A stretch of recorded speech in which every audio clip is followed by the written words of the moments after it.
Assalamualaikum. Hai. Apa khabar semua?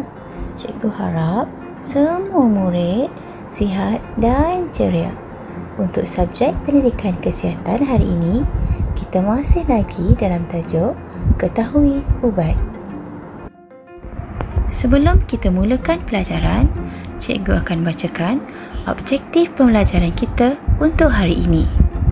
Pada akhir pembelajaran, cikgu harap semua murid dapat menyatakan sekurangnya 2 bahaya pengambilan ubat selepas tarikh luput.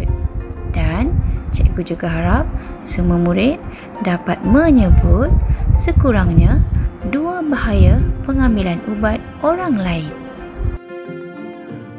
Baiklah, murid-murid bolehlah buka buku teks Pendidikan Jasmani dan Pendidikan Kesihatan tahun 1 dan rujuk muka surat 70. Jom kita tengok dan baca sama-sama. Azizah demam selesema. Abang memberi adik ubatnya. Dalam gambar nombor 1 tersebut ialah Azizah. Kita dapat lihat Azizah sedang batuk atau bersin. Ini kerana Azizah tidak sihat. Kita beralih ke gambar kedua. Dalam gambar ini ialah gambar Abang Azizah. Abang Azizah sedang membuka peti sejuk untuk mencari ubat. Jom kita baca dialog. Ini ubat selsema saya yang dahulu. Seterusnya ialah gambar ketiga.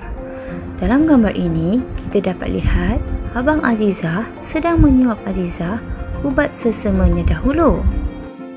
Kita beralih ke gambar keempat. Alamak, apa yang terjadi kepada Azizah? Azizah sedang muntah di sinki. Agak-agak kamu, kenapa ya Azizah muntah? Jom kita lihat gambar nombor 5.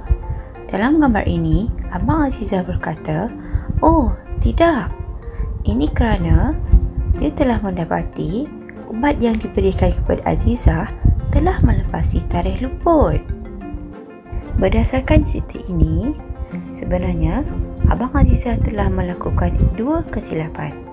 Yang pertama, dia telah memberikan Azizah ubat yang melepasi tarikh luput. Yang kedua, dia telah memberikan Azizah ubat bukan milik Azizah. Pengajaran yang kita dapat daripada cerita tadi, kamu tidak boleh mengambil ubat orang lain. Mengapa ya? Selain itu, kita juga tidak boleh mengambil ubat selepas tarikh luput. Jom kita tengok kenapa bahaya kalau kita makan ubat yang telah melepasi tarikh luput. Yang pertama, ubat akan jadi kurang berkesan. Maksudnya, ubat tu dah tak dapat buatkan kita hilang rasa sakit atau buatkan kita rasa tak selesa. Yang kedua, ubat tu mungkin buatkan kita terdedah kepada keracunan. Maksudnya, kalau kita makan ubat yang telah lepasi tarikh luput, kita boleh jadi rasa pening ke, muntah-muntah ke dan sebagainya. Yang ketiga, ubat yang telah melepasi tarikh luput mungkin telah tercemar dan dijangkiti bakteria. Ini bahaya. Yang terakhir, sakit kita akan menjadi semakin teruk. Contohnya, kalau kita cuma demam sikit, lepas kita makan ubat yang melepasi tarikh luput, demam kita menjadi semakin teruk. Jadi murid-murid, ingat ya, jangan makan ubat yang telah melepasi tarikh luput.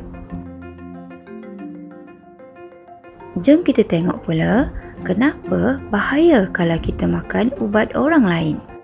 Yang pertama, jenis sakit tidak sama. Contohnya, kalau adik kamu sedang cirit-birit tapi kat rumah cuma ada ubat kamu, tapi ubat tu ialah ubat demam. Jadi tak bolehlah bagi kepada adik ubat kamu tadi. Yang kedua, bahaya sebab dos ubat tidak sama. Maksudnya, ubat demam untuk orang dewasa tidak sama dosnya untuk kanak-kanak. Bahaya ketiga sekiranya kita makan ubat orang lain ialah ubat mungkin sudah melepasi tarikh luput. Contohnya macam kisah Azizah dan abangnya tadi. Ubat abang Azizah sebenarnya sudah melepasi tarikh luput. Selain itu, kita tak boleh makan ubat orang lain sebab sakit boleh menjadi bertambah teruk. Contohnya macam kisah Azizah tadi. Lepas dia makan ubat abangnya, dia telah muntah-muntah. Jadi ingat ya murid-murid, jangan makan ubat orang lain. Baiklah murid-murid, sampai di sini sahaja pelajaran kita untuk hari ini. Terima kasih kerana meluangkan masa untuk bersama saya hari ini. Jumpa lagi dalam sesi yang seterusnya.